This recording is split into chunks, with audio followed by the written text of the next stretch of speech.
Hello दोस्तों, स्वागत है आपका स्टडी आईक्यू में। और मैं अभिनव राज आपके लिए डिस्कशन वीडियो लेकर आ गया हूं। प्रीवियस ईयर क्वेश्चन का डिस्कशन हम करेंगे राजस्थान ग्राम सेवक एग्जाम 2016 का। देखिए, ये पेपर आखिरी बार जो हुआ 2016 में, इसके बाद इसके रूप में थोड़ा परिवर्तन हो गया। एग्जाम का पैटर्न मोर और लेस वही रहने वाला है, लेकिन अब ये जाना जाता है विलेज डेवलपमेंट ऑफिसर के रूप में।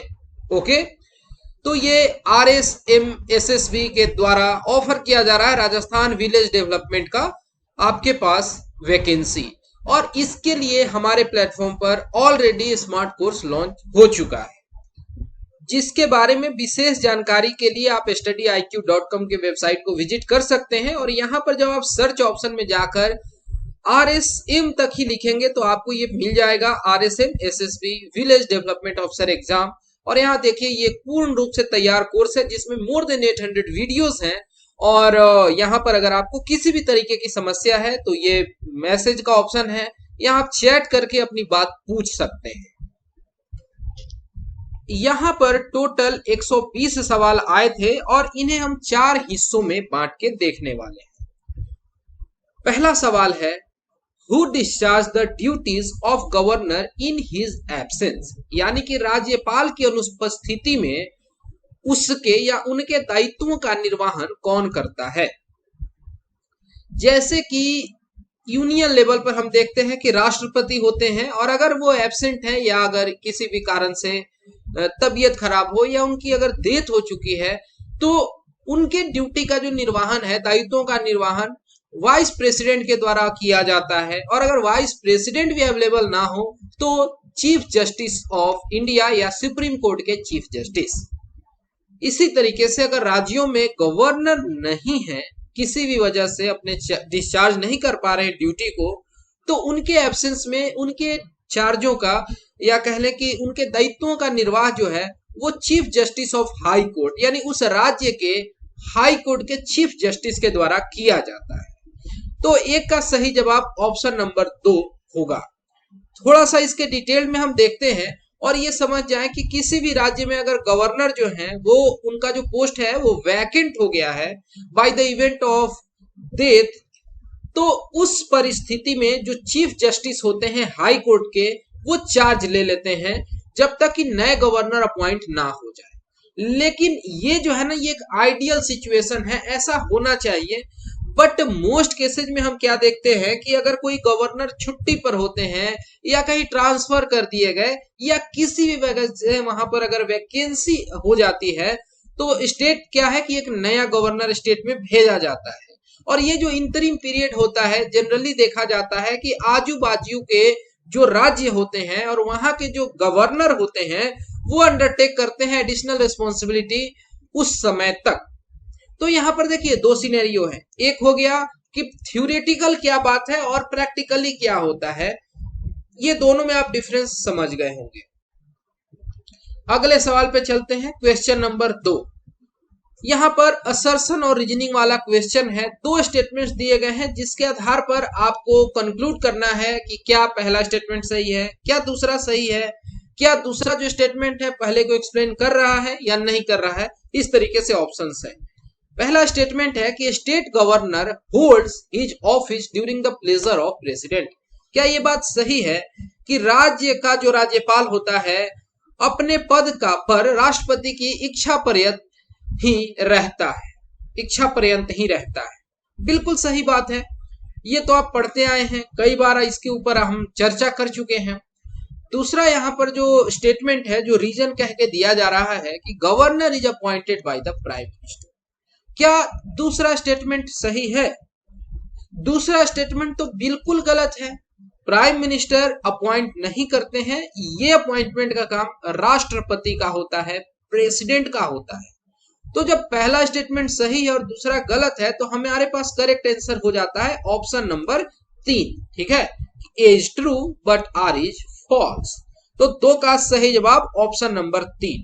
अब देखिए, यहां पर हमारे सामने कुछ आर्टिकल्स हैं और इसमें आर्टिकल 155 सबसे पहले आप देख लीजिए, जहां अपॉइंटमेंट ऑफ गवर्नर की बात की गई है और कहा गया है कि the governor of a state shall be appointed by the president bye warrant under his hand and seal.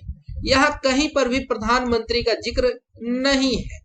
हालांकि नॉर्मली होता क्या है कि प्राइम मिनिस्टर जो होते हैं या जो रूलिंग गवर्नमेंट होती है वो सजेस्ट करती है प्रेसिडेंट को कि किस व्यक्ति को किस राज्य में गवर्नर बना के भेजा जाए। ओके, इसके अलावा जो आर्टिकल 151 है यहां पर बात की जाती है ऑडिट रिपोर्ट्स वगैरह की। आर्टिकल 153 जो है गवर्नर से रिलेटेड है सीधे तौर पर कि एक गवर्नर होना चाहिए हर एक राज्य में, provided that nothing in this article shall prevent the appointment of same person as governor for 2 or more states। यानी आर्टिकल 153 में ही ये बात कहा गया है कि एक व्यक्ति एक से अधिक राज्य का एक बार में गवर्नर हो सकता है। और ये सारे चेंजेस तब हमारे देश में हो रहे थे जब पंजाब को हरियाणा से अलग किया जा रहा था, यानी मैंने उल्टा कह दिया, हरियाणा को पंजाब से अलग करके एक सेपरेट स्टेट बनाया गया तो एक ही व्यक्ति दोनों राज्यों के गवर्नर का फंक्शन कर सके, उस समय ये अमेंडमेंट किया गया था। ओके, अब हम चलते हैं क्वेश्चन नंबर 3 पर, जहां पर कहा जा रहा है which one of the following pairs is not correctly matched. यहां पर आपसे पूछा जा रहा है कि इसमें से कौन सा जो युग्म है वो सही सुमेलित नहीं है। ठीक है, ये नॉट जो है ना इसको ऐसे हमेशा इंसर्कल कर लेना चाहिए कि ये गलती ना करा दे। आर्टिकल 154, आर्टिकल 155, आर्टिकल 156 और आर्टिकल 163। अभी लास्ट वाले स्क्रीन पर आपने देखा था कि आपको कुछ आर्टिकल्स नजर आए थे, यहीं पर आर्टिकल 154 है। आर्टिकल 155 तो अभी हमने देख ही लिया, अपॉइंटमेंट ऑफ गवर्नर। 154 क्या है? एक्सिक्यूटिव पावर ऑफ स्टेट, जिसमें कहा गया है कि जो एक्सिक्यूटिव पावर है राज्य का, it shall be vested in the governor and shall be exercised by him either directly or through officers subordinate to him in accordance with this constitution।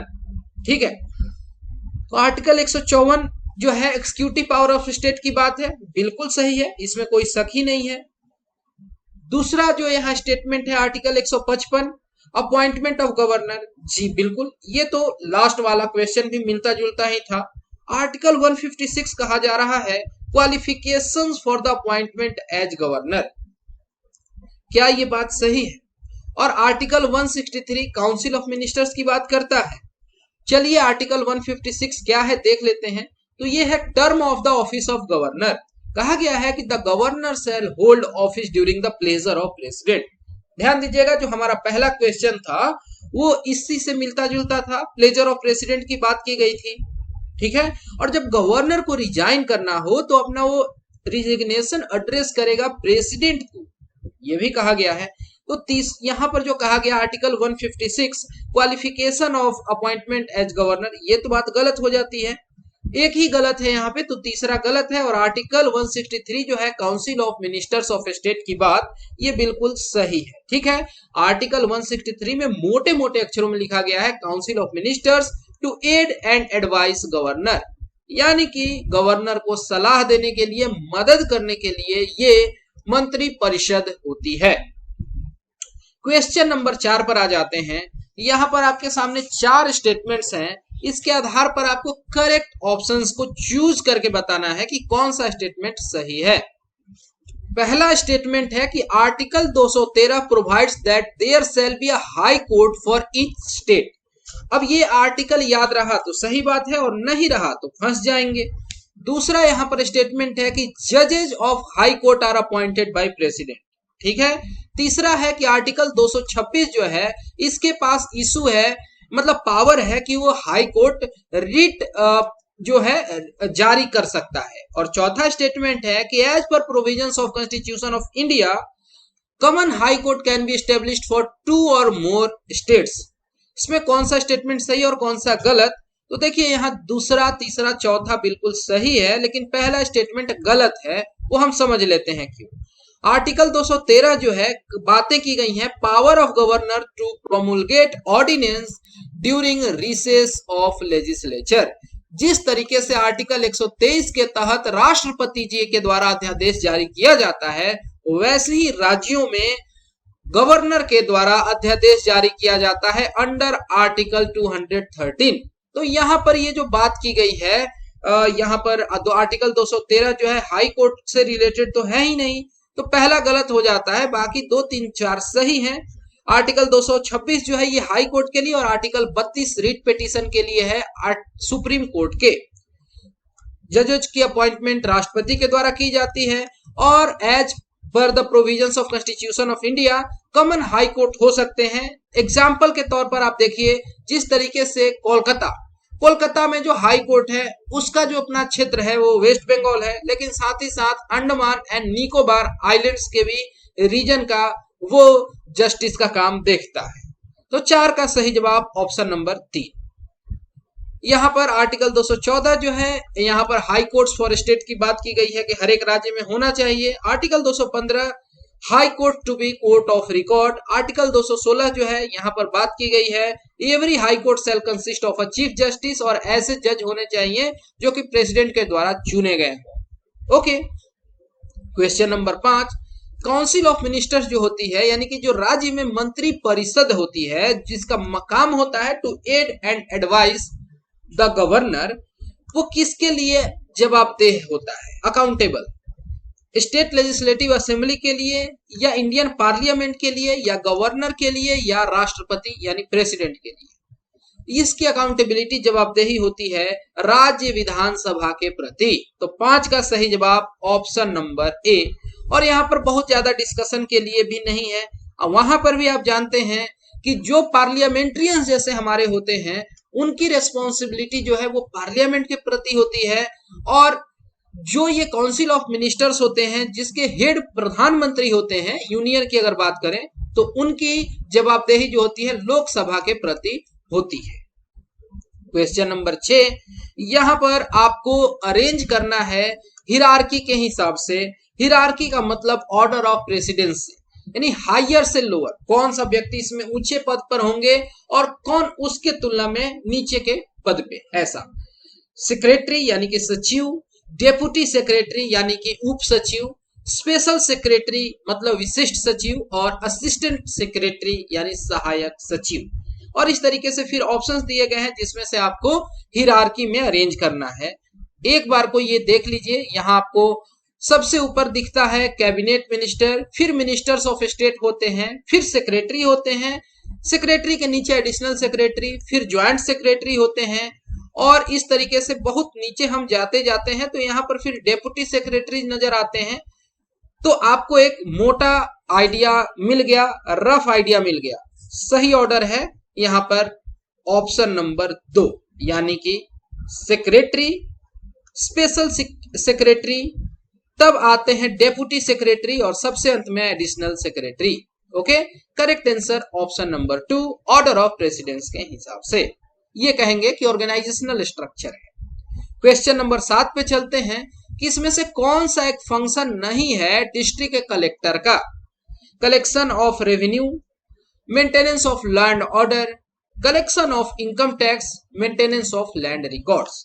तो देखिए, नाम में ही कलेक्टर है, और ब्रिटिश एरा में इनका एक बहुत अहम रोल था रेवेन्यू कलेक्शन का। ओके, ये अभी भी है, इसके लिए अलग अलग डिपार्टमेंट्स होते हैं, जैसे कि रेवेन्यू डिपार्टमेंट होता है, और फिर इसमें डिस्ट्रिक्ट कलेक्टरेट, लैंड रेवेन्यू वगैरह का पोस्ट वगैरह होता है, और इसमें कई और सारे सबऑर्डिनेट्स भी होते हैं पूरे स्ट्रक्चर में। तो पहला तो बिल्कुल सही है, ये फंक्शन है। दूसरा है लॉ एंड ऑर्डर मेंटेन करना। ऑब्वियसली कोई भी डिस्ट्रिक्ट मजिस्ट्रेट है, डीएम का जब रोल में रहता है उसका ये काम होता है। लैंड रिकॉर्ड भी मेंटेन होना चाहिए जब रेवेन्यू आप कलेक्शन कर रहे हैं, तो ये भी काम है। लेकिन इनकम टैक्स से कोई लेना देना नहीं है डिस्ट्रिक्ट कलेक्टर का। इनकम टैक्स के लिए आईटी डिपार्टमेंट है, और वो पूरी अलग मशीनरी है जिसका कोई लेना देना डिस्ट्रिक्ट कलेक्टर से नहीं है। नॉट फंक्शन पूछा गया है, तो करेक्ट आंसर हो गया ऑप्शन नंबर 3। यहाँ पर ये सारे 3 मतलब मेजर फंक्शंस हैं। पहला हो गया रेवेन्यू का, दूसरा हो गया मजिस्ट्रेटियल, और तीसरा हो गया डेवलपमेंटल। तो ये रेवेन्यू हिस्से में आप समझ रहे हैं कि लैंड रिकॉर्ड्स वगैरह हो गया, लॉ एंड ऑर्डर हो गया, तो ये मजिस्ट्रेट का काम होता है, और बाकी बहुत तरीके के काम होते हैं जो कि असाइंड होते हैं। क्वेश्चन नंबर 8 बड़ा ही प्यारा सा सवाल है कि बलवंत राय मेहता कमेटी जो है वो किस चीज के ऊपर थी? डेमोक्रेटिक डिसेंट्रलाइजेशन यानी कि लोकतांत्रिक विकेंद्रीयकरण पर, या पंचायती राज इंस्टीट्यूशंस पर, या रूरल डेवलपमेंट पर या कम्युनिटी डेवलपमेंट प्रोग्राम पर? ये सवाल जो है देखने में आसान है, लेकिन बहुत लोग इसमें गलती कर बैठेंगे। इसका सही जवाब होगा option number 4, community development programme, यानी कि सामुदायिक विकास कार्यक्रम पर। लेकिन आमतौर पर लोगों को पंचायती राज लगता है, तो यहाँ पर ऐसे सवाल में कंफ्यूज नहीं होना है। Balwant Rai Mehta committee community development programme. Explanation देख लीजिए। ये बलवंत राय मेहता जी जो हैं, जो कि गुजरात के चीफ मिनिस्टर भी रह चुके हैं, तो इनके ही चेयरमैनशिप में एक कमेटी बनती है।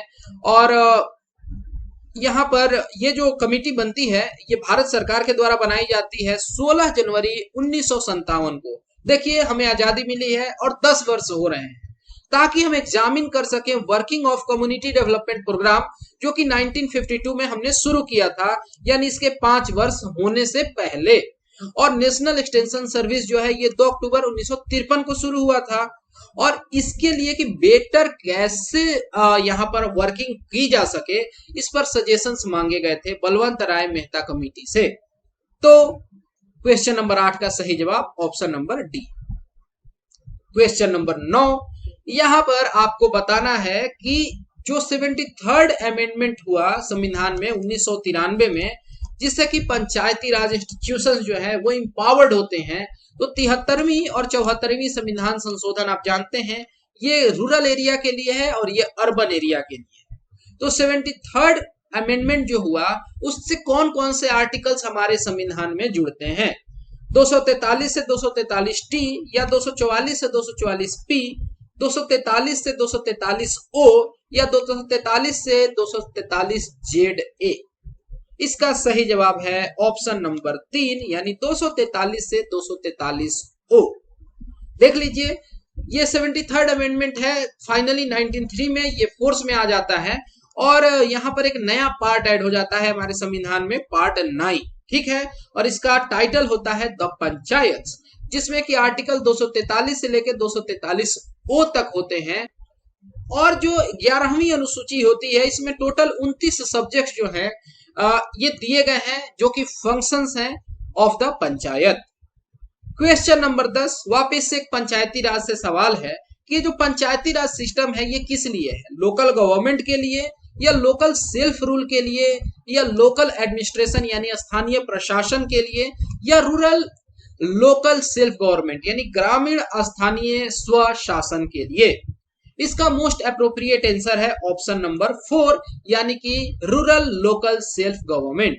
यहां पर आप देख सकते हैं कि जो बेसिक स्ट्रक्चर है हमारे पंचायती राज इंस्टीट्यूशंस का, ये हमारे पूरे देश में एक तरीके से है, और यहाँ पर डिस्क्राइब किया गया है अलग अलग नामों से अलग अलग राज्यों में। जो पंचायत हैं हर एक राज्य में, उनके अपने कुछ कैरेक्टरिस्टिक्स हैं, और इवन जो इलेक्शन का प्रोसेस है वो भी थोड़ा अलग हो सकता है, लेकिन मोर और लेस इनका फंक्शन जो है वो यही है कि लोकल सेल्फ गवर्नमेंट होना चाहिए। क्वेश्चन नंबर 11, यहां पर आप देख रहे हैं कि स्टेट लेजिस्लेटिव असेंबली के रिगार्डिंग 4 स्टेटमेंट्स दिए गए हैं, जिसके आधार पर आपको सही जवाब देना है। स्टेट लेजिस्लेटिव असेंबली, जिसको कि हिंदी में विधान सभा कहते हैं, राज्यों का विधानसभा। पहला है कि इसका जो टर्म है वो 5 वर्ष का होता है, बिल्कुल जिस तरीके से लोकसभा होता है यूनियन लेवल पर, और वो 5 साल के लिए होता है, ऐसी विधानसभा जो है वो 5 वर्षों के लिए होता है। अगर सवाल में कहीं विधान परिषद आए, उसका टेन्योर 6 वर्ष होता है, लेकिन हमारे सारे के सारे राज्य जो हैं वहां पर विधान परिषद नहीं है, जैसे कि बिहार में है, उत्तर प्रदेश में है, महाराष्ट्र में है, कर्नाटका में है, लेकिन हर एक राज्य में नहीं है। पहला स्टेटमेंट बिल्कुल सही है, और जिसमें 1 नहीं है उसको अभी हटा दीजिए। दूसरा है कि इसके चेयरपर्सन होते हैं वो चीफ मिनिस्टर होते हैं। क्या ये बात सही है? बिल्कुल गलत है। लोकसभा होता है यूनियन लेवल पर, और उसके जो चेयरपर्सन होते हैं वो होती है स्पीकर कहलाते हैं, ठीक है, सभापति जो स्पीकर कहलाते हैं। इसी तरीके से स्टेट लेजिस्लेटिव असेंबली में भी जो चेयर करते हैं वो स्पीकर होते हैं, ना कि चीफ मिनिस्टर, ठीक है। तो दूसरा गलत है, जिसमें 2 है उसको हटा देते हैं। हमें सही जवाब मिल जाता है कि पहला, तीसरा और चौथा सही है। तीसरा क्या है कि ये डायरेक्टली लोगों के द्वारा चुना हुआ है, बिल्कुल सही है। जबकि जो विधान परिषद होता है, लेजिस्लेटिव काउंसिल होता है, वो इनडायरेक्टली इलेक्टेड होता है। और इसमें चौथा ऑप्शन है कि गवर्नर को ये शक्ति है कि वो कभी भी डिसॉल्व कर सकता है, इसका विघटन कर सकता है। बिल्कुल सही बात है। तो 11 का सही जवाब ऑप्शन नंबर 3। आर्टिकल 178 जो है हमारे संविधान का, यहां पर बात की गई है speaker and deputy speaker of legislative assembly. Every legislative assembly of a state shall as soon as may be choose 2 members of the assembly to be respectively speaker and deputy speaker। समझ गए। Question number 12, यहां पर आपसे कहा जा रहा है कि ये 2016 अक्टूबर में वर्ल्ड कप हुआ था किस खेल का, जिसमें इंडिया जीता। करेंट अफेयर बेस्ड क्वेश्चन है जिसका सही जवाब था ऑप्शन नंबर ए, हालांकि इसका कोई मतलब नहीं है। क्वेश्चन नंबर 13 इस तरीके से पूछा गया था कि US president election 2016 Trump candidate थे किस पार्टी से। तो अब आज के डेट में इस सवाल का कोई मतलब नहीं है, लेकिन ऐसे सवालों से आपको ये समझ आती है कि अगला जो एग्जाम हो वहां पे आपसे बाइडेन वगैरह के बारे में पूछा जा सकता है, या किसी भी इंटरनेशनल फिगर के बारे में, वर्ल्ड लीडर के बारे में पूछा जा सकता है। काफी न्यूज में पुतिन रहते हैं, बेंजामिन नेतन्याहू रहते हैं, शिंजो आबे रहे हैं, इनसे भी सवाल बन सकता है। तो आप इसके लिए तैयार रह सकते हैं। ओके, तो 13 का सही जवाब है ऑप्शन नंबर 2 यानी Republican party. Question number 14, when did NITI Aayog came into existence. तो आपको पता है कि जब रेजिम चेंज हुआ और जो इलेक्शंस होते हैं 2014 में, और जब हमारे प्रधानमंत्री चुन के आते हैं श्री नरेंद्र मोदी जी, उस समय उन्होंने प्लानिंग कमीशन को स्क्रैप कर दिया और उसके जगह पर नीति आयोग लेकर आते हैं। ये कोई कॉन्स्टिट्यूशनल बॉडी नहीं है, एक्सिक्यूटिव ऑर्डर से बनाई गई संस्था है, और यह है national institute for transformation of India, NITI Aayog.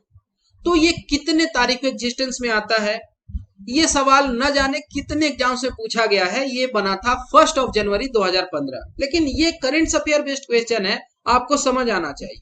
Okay, question number 15, GST council के बारे में पूछा जा रहा है। ये भी उस समय के करेंट अफेयर बेस्ड था, लेकिन ये आज भी उतना ही प्रासंगिक है कि जीएसटी काउंसिल के मुखिया कौन होते हैं, प्रधानमंत्री, वित्त मंत्री, वित्त सचिव या लोकसभा के अध्यक्ष। क्या होगा सही जवाब? सही जवाब है वित्त मंत्री, फाइनेंस मिनिस्टर। देख लीजिए, जो जीएसटी है ये गवर्न किया जाता है जीएसटी काउंसिल के द्वारा, और हमारे संविधान का आर्टिकल 279(1) जो है इसमें अमेंडमेंट किया जाता है, और यहां पर जीएसटी आता है इनडायरेक्ट टैक्सेस के लिए। उसके पहले हमारे पास बहुत अलग अलग तरीके के टैक्सेशन सिस्टम्स थे, उनको हटाकर एक बहुत वेल स्ट्रक्चर लाया गया जीएसटी का। और ये जो आर्टिकल है 279A, GST council will be joint forum for the centre and states. और यहां पर हम देखते हैं कि कौन कौन मेंबर होते हैं। तो यूनियन फाइनेंस मिनिस्टर जो होते हैं वो चेयरपर्सन होते हैं। जो मेंबर्स होते हैं इसमें यूनियन मिनिस्टर होते हैं स्टेट के, जो इनको चार्ज होता है रेवेन्यू और फाइनेंस का, और minister in charge of finance and taxation या अदर मिनिस्टर जो नॉमिनेट किए जाएं हर एक स्टेट गवर्नमेंट के द्वारा, ये मेंबर्स होते हैं। यहाँ पर वोटिंग होना चाहिए 75%, तभी कोई भी बिल जो है वो पास हो सकता है। 75% अगर एक तरफ वोट मिले हो तो, इसलिए यहाँ राज्यों की जो दावेदारी है काफी कमजोर होती है। क्वेश्चन नंबर 16, यहाँ पर 4 टाइप के आपको माउंटेन्स दिए गए हैं और ये किस क्षेत्र में है आपको मैच कराना है। Young fold mountains, old folded mountains, volcanic mountains और फॉल्ट ब्लॉक, यानी जो भ्रंश वाला सिस्टम है। आप जानते हैं कि इसमें जो फॉल्ट माउंटेन बनता है, भ्रंश खंड वगैरह जहां पर नजर आते हैं।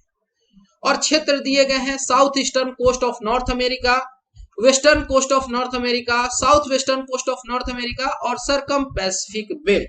चलिए जरा डिटेल में देखते हैं तो हमारे लिए चीजें आसान होंगी।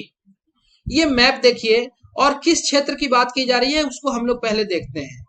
पहला क्षेत्र यहाँ देख रहे हैं south eastern coast of North America. तो ये नॉर्थ अमेरिका हो गया यहाँ पे, और इसका साउथ ईस्टर्न यानी दक्षिणी और पूर्वी, यानी कि ये वाला जो क्षेत्र है यहाँ पर एपलेसियन माउंटेन्स हैं, ये क्षेत्र है। इसको मैं 1 लिख देता हूं। दूसरा है यहाँ पर western coast of North America, यानी कि यहां पर ये हो गया वेस्टर्न कोस्ट नॉर्थ अमेरिका का, जहां रॉकीज माउंटेन है, इसको मैं 2 लिख देता हूं, ठीक है। फिर है south western coast of North America, यानी नॉर्थ अमेरिका साउथ वेस्टर्न, यानी कि अब इस क्षेत्र की बात की जा रही है, इस क्षेत्र की, इसको 3 कह दिया गया। और एक है सरकम पैसिफिक बेल्ट, ये क्या हो गया यहां पर अगर हम समझना चाहें, यानी कि इस तरीके से लेके ऐसे इधर और इधर, यानी कि पूरा का पूरा जो पैसिफिक रीजन है, जहां काफी वोल्केनोज वगैरह आते रहते हैं, आप जानते हैं प्लेट टेक्टोनिक थ्योरी में आपने पढ़ा है।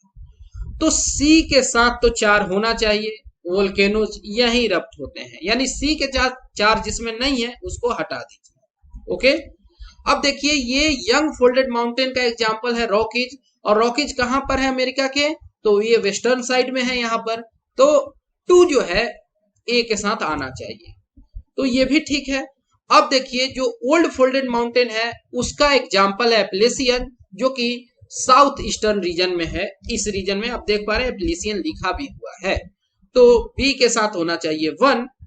और बच गया फॉल्ट ब्लॉक, तो वो दिखता है हमें south western coast of North America में, यानी कि करेक्ट आंसर हो गया ऑप्शन नंबर ए के साथ 2, बी के साथ 1, सी के साथ 4 और डी के साथ 3। ये एक बढ़िया मजेदार सवाल था जिसको सॉल्व करने में आपकी बहुत कैलोरी बर्न होगी और सही होगा तो मजा भी आएगा। क्वेश्चन नंबर 17, फिर इसी तरीके का एक सवाल, यहाँ पर माउंटेन पिक्स दिए गए हैं और वो किस कंटिनेंट में है इसे मैच कराना है। Mount Kilimanjaro, Mount Vinson Massif, Mount Kosciuszko और अकांकागुआ। देखिए ये कई बार क्या है कि ये आपको ऐसे पता हो जाएगा कि ये हाईएस्ट पीक हैं रिस्पेक्टिव कंटिनेंट्स के, ठीक है। तो माउंट किलिमंजारो आपको कहां नजर आएगा, तो ये इक्वेटर के काफी करीब है, जो कि नजर आता है अफ्रीका में। आप यहां देख पा रहे हैं माउंट किलिमंजारो, ये वोल्केनिक ओरिजिन का है, और खूबसूरती की बात यह है कि विषुवत रेखा पर यहां बर्फ मिलता है इसके ऊंचाई पर, ठीक है। तो ये अफ्रीका में है माउंट किलिमंजारो, मैंने आपको दिखा दिया। ये ए के साथ तो 4 ही होना चाहिए, जिसमें नहीं है उस ऑप्शन को हटा दीजिए, 50% काम आसान। अब यहां पर आपको दूसरा नजर आ रहा है लिखा हुआ Mount Vinson Massif. Vinson Massif किस कंटिनेंट का हाईएस्ट पीक है, तो ये जो है वो है अंटार्कटिका का, इसमें कोई कंफ्यूजन नहीं होना चाहिए, तो बी के साथ 1 आएगा। वैसे मैं आपको यहाँ विंसन मैसिव तो नहीं दिखा पाऊंगा, बट ये अंटार्कटिका का रीजन और यहीं पर विंसन मैसिव। माउंट कोसिस्को ये कहां से रिलेटेड है, तो ये है ऑस्ट्रेलिया से रिलेटेड है, ओके। और अकांकागुआ ये किस रीजन का हाईएस्ट पीक है, तो ये साउथ अमेरिका का, ठीक है। तो डी के साथ हो गया ऑप्शन नंबर ए, ये मैं आपको दिखा सकता हूं, यहां पर आप अकांकागुआ देख पा रहे हैं, ओके। इसी तरीके से यहाँ कोसिस्को जो है वो ऑस्ट्रेलिया से रिलेटेड है, ठीक। अब इतना हो जाने के बाद आप समझ गए कि सही जवाब जो है ऑप्शन नंबर डी होना चाहिए। मैप बेस्ड ये भी एक इंटरेस्टिंग सवाल था, ओके। और ये एक मैप है जो कि वोल्केनिक ओरिजिन के जो माउंटेन्स हैं उसको दिखाया गया है। क्वेश्चन नंबर 18 पर आते हैं, और यहाँ के वर्ल्ड ओशंस जो हैं उनको डिसेंडिंग ऑर्डर में अरेंज करना है, यानी जिसका क्षेत्रफल ज्यादा है पहले, जिसका क्षेत्रफल कम है वो बाद में। और कौन कौन से यहाँ दिए गए हैं, तो अटलांटिक, साउथ चाइना, आर्कटिक और इंडियन ओशन नजर आ रहा है। चलिए एक बार इस ग्राफ को देखिए, इससे आपको यह आइडिया लगेगा कि यहां पर जो अटलांटिक देखिए नाम आया था अटलांटिक का, तो एक बार अटलांटिक को संज्ञान में लेते हैं, तो इसका जो क्षेत्रफल है वो है 85 मिलियन स्क्वायर किलोमीटर, ओके। अब दूसरा कौन सा था, साउथ चाइना था। साउथ चाइना को एक बार देख लेते हैं, इसका एरिया है 7 मिलियन स्क्वायर किलोमीटर। और क्या था, आर्कटिक, आर्कटिक को भी देख लेते हैं, आर्कटिक है 15 मिलियन स्क्वायर किलोमीटर। और यहां पर चौथा नाम है इंडियन ओशन का, और इंडियन ओशन का एरिया है 70.56, यानी अटलांटिक के बाद आना चाहिए इंडियन, इंडियन के बाद आर्कटिक और आर्कटिक के बाद साउथ चाइना, यही हमारा ऑर्डर होना चाहिए। और यहाँ कहाँ ये पूरा होता हुआ नजर आ रहा है? ऑप्शन नंबर ए में। ओके, तो 18 का सही जवाब ऑप्शन नंबर ए। अगर आप मैप में देखना चाहें तो इस तरीके से देखेंगे कि हम ओशन को बांट के देखते हैं, और यहां पर आपसे कई बार यह भी सवाल पूछा जाता है कि वो कौन सा ओशन है जो कि एस शेप्ड में है। ठीक है, तो ये कहते हैं कि अटलांटिक है, एस शेप्ड में है।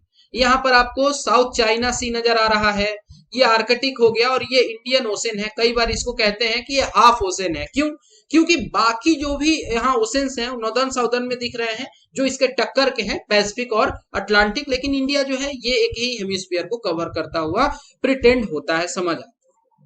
क्वेश्चन नंबर 19, यहां पर आपको मैच कराना है, और ये ऑप्शन है इस तरीके से कि दुनिया का सबसे वेटेस्ट प्लेस यानी सबसे आर्द्रता वाला जगह, सबसे सूखा जगह, नॉर्दर्न मोस्ट टाउन और साउदर्न मोस्ट टाउन। ठीक है, अब देखिए यहां पर मैं पहले मैच करा दूं और फिर आपको ये सारे के बारे में डिटेल्स देता चला जाऊं। सही जवाब इसका है ऑप्शन नंबर 3। जो वर्ल्ड का वेटेस्ट प्लेस है ये हमारे यहाँ पर है मासिन राम। ये कौन नहीं जानता है, लेकिन इससे ये काम नहीं होने वाला है। ठीक है, ये हर में ऑप्शन 2 ही है, तो इसका रहना नहीं रहना एक बराबर है। दुनिया का ड्राइएस्ट स्पॉट कौन सा है? तो वो जो है वो है इकिक। ठीक है, इकिक कहते हैं इसको। दुनिया का नॉर्दर्न मोस्ट टाउन कौन सा है? तो ये है नी एंड सुंड। और दुनिया का साउदर्न मोस्ट टाउन कौन सा है? तो वो है युशुआ। युशुआ। ठीक है, चलते हैं कौन कहाँ है देख लेते हैं। तो ये देखिए ये युशुआ है।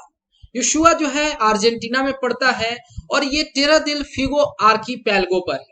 ये यहाँ पर आप देखेंगे कि एक पक्षी की तरह, बैठे पक्षी की तरह शेप दिखता है।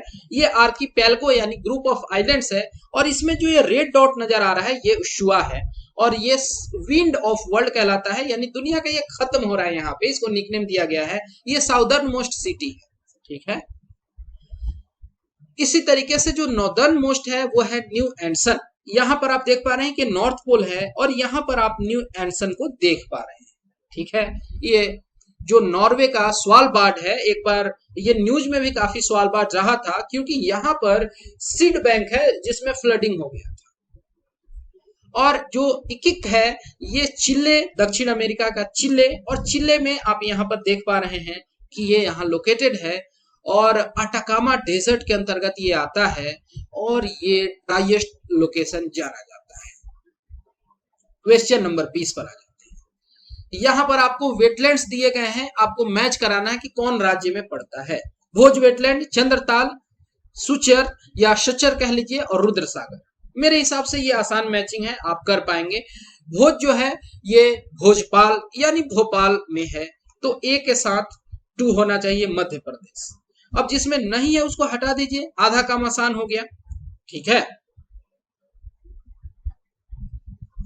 अब हम आगे देखने के लिए बढ़ते हैं, तो यहां नजर आता है चंद्रताल।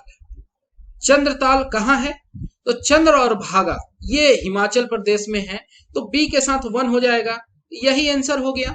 इसी तरीके से जो शचर है ये जम्मू एंड कश्मीर में, और रुद्रसागर ये त्रिपुरा में है। मैप पर अगर देखना चाहें तो आप यहाँ देख पा रहे हैं ये रुद्रसागर है, ये भोज है यहाँ पे, यहाँ पर चंद्रताल आप देख पा रहे हैं, लेकिन इस मैप में शचर नहीं है। क्वेश्चन नंबर 21, यहाँ पर 4 स्टेटमेंट दिए गए हैं, और कहा जा रहा है कि ये बेस्ट जो है strategy for ecology friendly sustainable development जो है इंडियन एग्रीकल्चर का, वो कौन होगा? और इसका सही जवाब था mixed cropping and use of organic manure, nitrogen fixing plants and pest resistant crop variety. ये सबसे बेस्ट है। आप ऑप्शन देख लीजिए, क्यों इंसेक्टिसाइड वाले को चूज करेंगे, या एरियल स्प्रे करेंगे ऑर्गेनिक फर्टिलाइजर का, या क्यों केमिकल डालेंगे? जहां नहीं डालेंगे बेस्ट इकोलॉजिकल प्रैक्टिस हो गया। क्वेश्चन नंबर 22, मजेदार सवाल है कि ट्रॉपिक ऑफ कैंसर और 80 डिग्री जो देशांतर है इंडिया को 4 टुकड़े में बांट देती है। ठीक है, मैप देख लें तो ये 80, यहाँ 82 लिखा गया है, तो इसे थोड़ा सा अगर वेस्ट में देखें तो यहाँ ये 80 डिग्री हम मान लें इस तरीके से, और ये ट्रॉपिक ऑफ कैंसर, ये 4 खंड में इंडिया है बंटता हुआ नजर आ रहा है। इसको हम 1 कह लिए, इसको 2 कह लिए, इसको कह रहे हैं 3, और इसको कह लिए 4, सुविधा अनुसार। ठीक है, अब कहा जा रहा है कि किस क्वाड्रेंट में मैक्सिमम कॉटन ग्रो होगा? कहाँ होगा? तो ये वाला जो रीजन है गुजरात, महाराष्ट्र, ब्लैक सॉइल का ये रीजन है ना, इस वाले क्वाड्रेंट में, जिसको हमने फोर्थ क्वाड्रेंट कहा। अब चलते हैं तो कौन सा कहलाएगा? वो साउथ में और वेस्ट में पड़ेगा, यानी कि 22 का सही जवाब हो जाएगा ऑप्शन नंबर 2। कोई कंफ्यूजन नहीं है, ये आसान सवाल था। क्वेश्चन नंबर 23, वो क्या वजह है कि जो कॉटन टेक्सटाइल इंडस्ट्री है वो मुंबई को छोड़ के अहमदाबाद की तरफ शिफ्ट हो रहा है? क्या वहां पे कोई इंडस्ट्री के पास एडवांटेज होगा अर्ली स्टार्ट का अहमदाबाद में, या वहां पे जमीन सस्ता है, या हाई क्वालिटी क्लॉथ मैन्युफैक्चर होते हैं अहमदाबाद में, वो लार्ज डिमांड में है इंडिया में और विदेश में, जो कि वैल्यू मुंबई को नहीं मिलता है, या अहमदाबाद इंजॉय करता है more important export facility Mumbai के तुलना में? ये कैसे पॉसिबल है? मुंबई के पास अपना पोर्ट है, सब कुछ है। क्या होना चाहिए? ये जो सेकंड फैक्टर है कि लैंड इन अहमदाबाद काफी सस्ता है मुंबई के तुलना में, यही मेन फैक्टर है। वैसे बहुत सारे फैक्टर्स हो सकते हैं, जैसे लेबर कॉस्ट भी मुंबई का ज्यादा है, लेकिन सबसे सस्ता अगर कुछ है तो वो है जमीन। ये मेन फैक्टर है, ये आपको मालूम होना चाहिए। क्वेश्चन नंबर 24 पर चलते हैं, और यहां पर आपको राजस्थान के फिजिकल फीचर्स को ध्यान में लाना है, स्मरण करना है। इसके आधार पर 4 स्टेटमेंट्स को सॉल्व करके सही जवाब देना है। पहला, कि जो हड़ौती पठार है ये पश्चिमोत्तर में मुख्य सीमा भ्रंश द्वारा सीमांतित है, यानी कि हड़ौती प्लेट्यू जो है ये बाउंडेड है by main boundary fault in north west. क्या ये बात सही है? चलते हैं एक बार राजस्थान को देखते हैं, और यहाँ पर ग्रेट बाउंड्री फॉल्ट की बात की जा रही है। इसका लोकेशन आप देख रहे हैं, और ये वाला जो है, ये रीजन जो आप देख पा रहे हैं, यही वो रीजन है जो कि है हड़ौली का। ओके, यही वो रीजन है हड़ौती का, और ये कहीं से भी नॉर्थ वेस्ट रीजन में नहीं नजर आ रहा है। इसके मेन बाउंड्री फॉल्ट के नॉर्थ वेस्ट में नहीं है ना, साउथ ईस्ट में नजर आ रहा है। तो पहला स्टेटमेंट तो ऐसे ही गलत हो गया, ठीक है। नॉर्थ वेस्ट ये नहीं मैच कर रहा है, जिसमें 1 है उसको हटा दीजिए अभी के लिए। ओके, दूसरा स्टेटमेंट है कि 41.5% एरिया जो है वेस्टर्न सैंडी प्लेन का वो ड्यून फ्री रीजन है। बिल्कुल सही बात है, इसको हम अभी ध्यान से देखेंगे, एक अप्रोक्सीमेट आइडिया लेंगे। और तीसरा स्टेटमेंट है कि structurally physical features of Rajasthan form part of northern great plain और पेनिनसुलर प्लेट्यू ऑफ इंडिया। ये बात तो आप कई बार एनसीईआरटी में पढ़ चुके हैं। और चौथा कि अरावली जो है ये एक रेसिडुअल माउंटेन है। बिल्कुल, ये ओल्ड फोल्डेड माउंटेन है, किसी जमाने में ये जवान हुआ करता होगा, काफी ऊंचा हुआ करता होगा, लेकिन अभी के लिए ये भ्रंश होता जा रहा है, और ये भ्रंशित एक पहाड़ है। ओके, तो ये देख लीजिए, ये जो वेस्टर्न सैंडी प्लेन से ये वाला रीजन है, आप इसे अनुमान लगा सकते हैं, और यही वो डेजर्ट रीजन है जिसमें कि सैंडी रीजन्स भी हैं, और वो पूरा का पूरा सैंड से नहीं कवर्ड है। यहाँ पर कहा गया है कि पश्चिम जो रेतीले मैदान है तो उसका 41% भाग जो है वो सैंड ड्यून से फ्री है। ये बात बिल्कुल सही है, तो हम कंक्लूड पर कर पाए कि इसका सही जवाब है ऑप्शन नंबर 2। क्वेश्चन नंबर 25 पर चलते हैं। यहाँ पर 4 स्टेटमेंट्स के आधार पर आपको सही जवाब देना है। पहला स्टेटमेंट है कि climatic conditions of Rajasthan exhibit extremity of temperature and rainfall. बिल्कुल सही बात है, आप देखता हुआ नजर आ रहा होगा आपको कि दिन में बहुत गर्मी, रात को बहुत गर्मी एक्सट्रीम है, और यहाँ पर रेनफॉल भी बहुत एक्सट्रीम, मतलब नहीं है कहीं तो बिल्कुल नहीं, 25 सेंटीमीटर से भी कम है। दूसरा कि पिछले 10 वर्षों में देखें जो अमाउंट ऑफ रेनफॉल है वो डिक्रीज हुआ है वेस्टर्न पार्ट में, और ईस्टर्न जो मेवाड़ रीजन है वहां बढ़ा है। ये बिल्कुल सही है, कई बार तो बाढ़ के भी इंस्टेंसेज नजर आए इधर। तीसरा स्टेटमेंट है कि sudden onset of south east moisture laden winds over an intense heated land mass is the root cause of scarce rain in western Rajasthan. क्या ये बात सही है? South east modern laden winds का क्या मतलब है? यहाँ पे आप जब देखते हैं कि इस तरीके से अरावली का लोकेशन है, और यहाँ पर जब साउथ वेस्ट विंड्स आते हैं तो एक साइड यही बारिश कराते हैं, और ये ऐसा इसका अलाइनमेंट है कि दूसरे साइड ये रेन बियरिंग विंड्स को जाने नहीं देता है। तीसरा स्टेटमेंट का कोई सेंस नहीं है यहाँ पे। और चौथा बिल्कुल सही है कि क्लाइमेटिकली राजस्थान का मेजर पार्ट सब ट्रॉपिकल जोन में पड़ता है। बिल्कुल सही बात है, आप जानते हैं कि ट्रॉपिक ऑफ कैंसर जो है, ट्रॉपिक ऑफ कैंसर से 7 डिग्री नॉर्थ और 7 डिग्री साउथ तक ये हम जो रीजन है इसको कहते हैं कि सब ट्रॉपिकल है, या नॉर्थ वाले को तो मेजरली कहते हैं, साउथ वाले को बिल्कुल नहीं कहते हैं। ट्रॉपिक ऑफ मैंने 30 डिग्री नॉर्थ तक सब ट्रॉपिकल रीजन। उसी में पूरा राजस्थान आ रहा है जो ये मेजर पार्ट है। तो हमारा सही जवाब यहाँ हो जाएगा ऑप्शन नंबर चौथा। 1, 2 और 4 सही हैं। क्वेश्चन नंबर 25 के बाद 26, यहाँ 4 टाइप दिए गए हैं सॉइल के और उनका क्लाइमेटिक रीजन पूछा गया है। एरिड सोल, इंसेप्टी सोल, एल्फी सोल और वर्टिसोल। देखिए यहाँ नाम से बहुत कुछ पता चलता है। एरिड से मतलब आप समझ रहे हैं कि जो एरिड क्षेत्र में मिलता हो, सूखे क्षेत्र में हो जो, ओके, यानी कि ए के साथ 1 होगा। इंसेप्शन होता है किसी चीज का शुरुआत, इंसेप्टी सॉइल, ठीक है। इंसेप्टी सॉइल आपको कहां नजर आता है? तो ये नजर आता है जो सेमी एरिड या ह्यूमिड रीजन्स होते हैं वहां पे। अल्फी या अल्फा सोल जो होता है ये सब ह्यूमिड और ह्यूमिड रीजन में होता है। वर्टिसोल जो है ये ह्यूमिड और सुपर ह्यूमिड रीजन में होता है। तो 26 का सही जवाब ऑप्शन नंबर 4। ओके, ये टोटल इस तरीके से 12 तरीके से सॉइल को बांट के देखा जाता है। एंटीसोल, इंसेप्टिसोल, वर्टिसोल, मॉलिसोल, अल्फीसोल, एर्डिसोल, स्पोडोसोल, यूटिसोल, ऑक्सीसोल और भी ये सब हैं। इनके बारे में विशेष अगर आपको जानकारी चाहिए तो आप फुल जो ज्योग्राफी के कोर्सेज हैं वहां पर देख सकते हैं। क्वेश्चन नंबर 27, यहाँ पर जो लीगल स्टेटस है एज ऑन 31 मार्च 2011, यहाँ पर जो फॉरेस्ट के रिपोर्ट्स हैं उसके आधार पर सवाल पूछा गया है, ठीक है। लेकिन आपको जब स्टेट ऑफ फॉरेस्ट रिपोर्ट 2019 को संज्ञान में लेना भी है, जब इस तरीके के सवाल आगे पूछे जा रहे हैं, तो इसका हम सही जवाब सीधे देख लेते हैं पहले, फिर डिस्कस कर लेंगे। इसका करेक्ट आंसर था ऑप्शन नंबर 3, यानी कि दूसरा, तीसरा, चौथा स्टेटमेंट सही है। इसका मतलब करेक्ट जो ये ऑप्शन ए है ये गलत है। इसको डिटेल्स में हम समझेंगे जब फॉरेस्ट रिपोर्ट देखेंगे उसके हिसाब से। क्वेश्चन नंबर 28 पर चलते हैं कि राजस्थान का जो डेजर्ट है ये क्वाइट अनलाइकली है फ्रॉम अदर डेजर्ट्स जो कि इस सिमिलर लैटिट्यूड पर पड़ते हैं, इसी अक्षांश पर दुनिया भर में पड़ते हैं। क्या लॉजिकल परसेप्शन है अबाउट डेजर्टिफिकेशन प्रोसेस? तो अलग अलग जगहों पर डेजर्ट बनते हैं, वहां पर क्लाइमेटिक सिचुएशंस हैं, जियोग्राफिकल सिचुएशंस होते हैं, लेकिन जो हमारा थार डेजर्ट है उसके बढ़ने का वजह जो है वो ह्यूमन मेड फैक्टर्स हैं। ओवर ग्रेजिंग हो गया, ओवर प्लाइंग हो गया, डिफोरेस्टेशन हो गया और improper management of soil and water. तो 28 का सही जवाब है ऑप्शन नंबर 4। ये एक न्यूज़पेपर रिपोर्ट भी देखिए कि Thar desert expanding since last 20 years, और यहाँ पर वजह बताई गई थी मैन मेड कैटास्ट्रोफ को, यानी कि यही सारे वो फैक्टर्स हैं। क्वेश्चन नंबर 29 कि वो कौन सा एग्रीकल्चर ईयर है ड्यूरिंग द लास्ट 3 डिकेड्स जहां पर 90% विलेज जो है राजस्थान के वो अनप्रेसिडेंटेड फेमिन और ड्रॉट के शिकार हुए। ये वर्ष 2002-3 की बात है। ओके, तो ये इतने बड़े बड़े ड्रॉट हैं जिनको कि कोई कैसे भूल सकता है।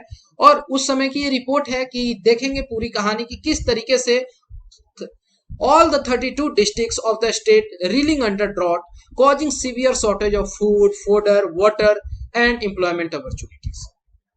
और इस वीडियो का आखिरी क्वेश्चन, क्वेश्चन नंबर 30, जहां पर 4 ऑप्शंस, 4 स्टेटमेंट्स के आधार पर आपसे सही जवाब पूछा गया है। यहां पर पहला स्टेटमेंट है कि करेंटली 2013-14 की बात की जा रही है, barren land constitutes about 19% of total reported area for land use in the state. क्या ये बात सही है? आपको सोच के जवाब देना है। ये बिल्कुल सही बात है। ऐसे क्वेश्चन से आपको पता चलता है कि आपको बहुत अपडेट रहने की जरूरत है जब आप एग्जाम देने जाएं। दूसरा है कि old fallow land has recorded about 18% decrease over the last 30 years. ये भी बिल्कुल सही बात है। लैंड यूज पैटर्न चेंज हो रहा है इसके हिसाब से। Onus of development on barren land in the state lies with National Wasteland Development Board. क्या ये बात सही है या इसके लिए स्टेट की अपनी मशीनरी है? और चौथा कि integrated barren land development project जो है ये करेंटली रन किया जा रहा है 10 डिस्ट्रिक्ट्स में। तो ये सब देखिए, यहाँ पर हम करेंट अफेयर के हिसाब से चीजों को एनालाइज करेंगे। इसका सही जवाब था ऑप्शन नंबर 1, यानी कि पहला और दूसरा सही है। और बाकी जो चीजें हैं इसको आज के हिसाब से को रिलेट करते हुए हम चीजों को डिस्कस करेंगे, एनालाइज करेंगे। ओके, मैं उम्मीद करता हूं कि ये जो वीडियो है आपको इंटरेस्टिंग लगा होगा, आपको किसी भी तरीके की कोई कंफ्यूजन नहीं रही होगी। लेकिन फिर भी अगर आपके मन में कोई दुविधा है, कोई संकोच है, तो बेहिचक इन नंबर्स को कांटेक्ट कर सकते हैं।